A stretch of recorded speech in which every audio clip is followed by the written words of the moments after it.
Vous savez à quel point je conchis les infos sous quelque forme que ce soit. D'ailleurs, pour ceux qui me découvrent, je vous propose de visionner ma vidéo ici pour savoir à quel point celle-ci nous contamine, les maladies qu'elles engendrent, à la fois psychiques et physiques, mais aussi et surtout l'impact dévastateur sur l'estime de soi. Voici donc la vidéo numéro 1 de cette liste de lecture du même nom. Partout sur ma chaîne, je vous encourage à éradiquer, à expulser, à évacuer, à bannir définitivement toute forme d'info de votre vie. Jusqu'ici, je vous ai parlé d'éviter les sources directes d'infos, à savoir la télé, évidemment, la radio, la presse papier, Internet, les applis sur votre mobile, etc.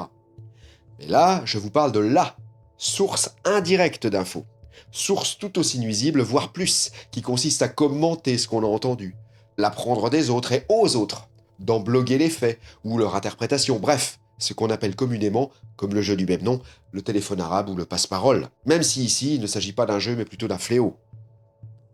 Pour ce qui est de ce jeu rigolo et inoffensif, on y a tous joué au moins une fois dans notre vie. Il s'agit de chuchoter une phrase banale à son voisin, lequel la chuchote à son voisin, qui la chuchote à son voisin, et ainsi de suite.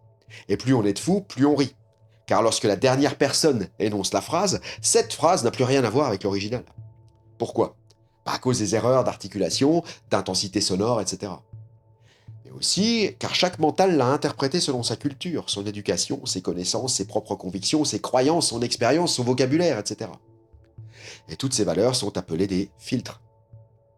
L'info passe par toute une série de filtres mentaux très rapidement dans le cerveau de chacun, et le résultat s'en trouve inéluctablement altéré. On assiste à ce genre de choses partout dans le monde, 24/7. Chacun colporte ce qu'il a entendu aux infos, ce qui, déjà au départ, n'est qu'une masse infecte de 90% d'intox, arrangée par les médias en fonction de ce qui se vendra le mieux. Chaque personne qui la reçoit l'interprète selon ses propres filtres, évidemment, et s'il la répète à quelqu'un d'autre, ce quelqu'un l'interprétera à son tour avec ses propres filtres, etc. Ce qui fait qu'au final, l'info sera métamorphosée. Bon, ce serait pas si grave s'il n'y avait pas à chaque fois qu'une info est captée par un mental, en réaction de réponses émotionnelles chez chaque sujet qui la reçoit ou reçoit son dérivé. Et plus l'info sera négative, plus l'émotion sera négative, et ceci chaque fois que le virus se transmettra. Vous imaginez donc l'ampleur de la chose à l'échelle mondiale. C'est une véritable pandémie. Et bien que nous soyons censés améliorer notre confort, les gens vont de pire en pire.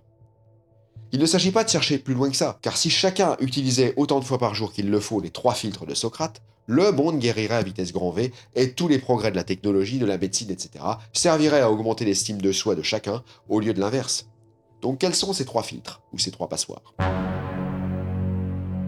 Permettez-moi de citer un petit dialogue entre Socrate et un de ses disciples venant à lui tout excité, afin de lui conter quelque anecdote à propos d'un ami qu'ils ont en commun. Hé Socrate, il faut absolument que je te raconte quelque chose à propos de notre ami.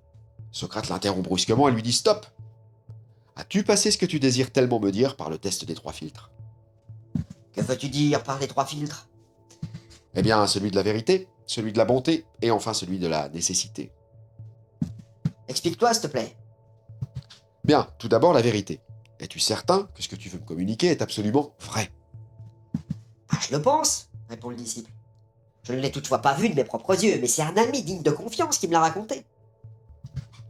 Donc, tu n'as absolument pas vérifié la véracité de cette information, et tu ne peux jurer sur ta vie qu'elle est exacte. Ah non, mais... Stop!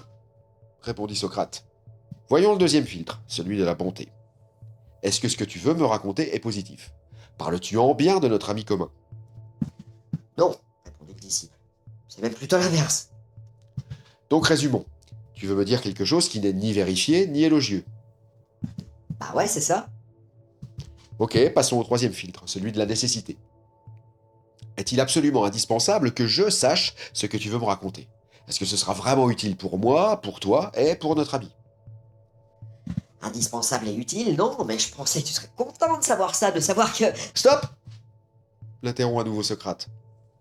Pour résumer, tu veux me dire quelque chose à propos de notre ami qui n'est pas certain, qui est négatif et complètement inutile. Bah ouais, mais je pensais que... Stop! Alors si j'ai un conseil à te donner, Coco, c'est d'effacer ça de ta mémoire, et que nous parlions de choses plus saines, plus sages et positives. Une petite réflexion ici. Vous avez vu que, tout au long de ce petit dialogue, Socrate doit user de force verbale pour interrompre son interlocuteur qui, poussé par on ne sait quel démon, veut absolument déverser son info, quelles que soient les répugnances de Socrate. J'imagine que vous avez déjà vécu ça, hein. Cette frénésie de votre interlocuteur de vous refiler la patate chaude. On dirait que ce poison le brûle et qu'il doit en contaminer d'autres. Personnellement, avec certaines personnes, j'ai déjà dû me fâcher pour qu'ils ferment leur gueule. Je suis vulgaire, tant mieux. Littéralement les museler avec véhémence pour qu'ils respectent mon choix de ne rien entendre de leurs palabres. Et il m'a même souvent fallu partir, littéralement prendre congé de façon impolie pour me protéger. Vous voyez à quel point il faut de la détermination pour ne pas être contaminé par cette propagande, domestique ou autre. Une personne faible ou qui se laisse bercer sera facilement infectée. Et pire, en infectera d'autres. C'est précisément là-dessus que jouent tous ces communicants, les médias, les politiques. Ils jouent sur la passivité de 99% des gens. Bref, fermons la parenthèse, voyons donc un à un ces 3 filtres. Il y a une petite maxime rigolote qui circule sur les réseaux sociaux chaque 1er avril, et qui est la suivante. Il n'y a que le 1er avril de chaque année que les gens se donnent la peine de vérifier une info avant de la partager. J'adore cette maxime. Car ça veut dire effectivement que les 364 autres jours, les gens croient sur parole ce qui circule sur le net, sans se donner la peine d'aller vérifier. Ils s'en offusquent, le partagent avec leurs commentaires, passés par leur filtre à eux, à d'autres personnes qui feront exactement de même. Jusqu'à ce que cet acte isolé, cette inoffensive musaraigne, devienne un éléphant. Et en même temps empoisonne le mental et le corps de gens avec toute la négativité amplifiée et réamplifiée et déformée et redéformée. Et pour quel résultat ? Donc la prochaine fois que quelqu'un voudra vous parler de ce qu'il a entendu dire, avant qu'il ait pu en placer une, demandez-lui s'il a vérifié lui-même la véracité de ce qu'il s'apprête à propager. Si c'est non, parlez d'autre chose, forcez autre chose, ou partez sans aucune vergogne. Si c'est oui, qu'il l'a vérifié et que l'info est rigoureusement authentique, passez alors au 2e filtre. Demandez-lui maintenant si ce qu'il s'apprête à vous dire est positif, si c'est une bonne nouvelle, ou sans aller jusque-là, est-ce qu'elle porte en elle un quelconque espoir ou lueur de positivité. Si c'est non, même chose qu'au premièrement, changez de conversation ou partez. Si c'est oui, passez par le 3e filtre. Demandez-lui maintenant si ce qu'il s'apprête à vous dire est utile. Utile pour vous, pour lui, pour les gens et les choses concernées. Si c'est oui, ouvrez alors bien vos esgourdes et délectez-vous de ses propos afin d'amplifier le plaisir et l'énergie reliés par tous ces fils invisibles chez toutes les personnes concernées. Si c'est non, n'ayez pas peur de l'interrompre, en lui disant que si savoir ceci est inutile à la fois pour vous-même, pour lui-même, ainsi que pour toutes les personnes ou les choses en question, il est aussi inutile qu'il en parle.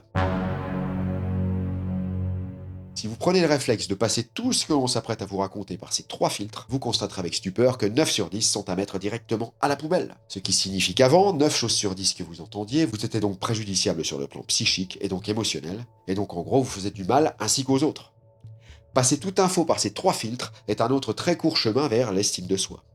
Et oui, car comme je le dis dans ma vidéo sur la nocivité des infos, parler du malheur des autres ajoute de l'énergie au dit malheur et fait l'inverse de ce que vous pensez. Parler des horreurs qui se passent dans le monde aujourd'hui n'arrange pas les choses, mais les empire.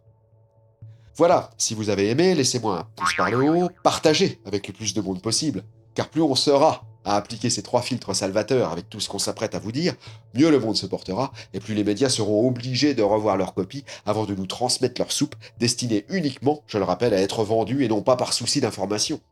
Ils s'en foutent de l'information, ils ne pensent qu'à vendre leur poison. Commentez, évidemment, vous faites vraiment avancer les choses par vos commentaires et l'interaction qu'ils créent. Abonnez-vous également en pensant à cliquer sur la petite cloche pour ne rien louper de la grosse. Je vous souhaite donc la plus haute estime de soi et pensez à remercier Socrate en suivant ses conseils.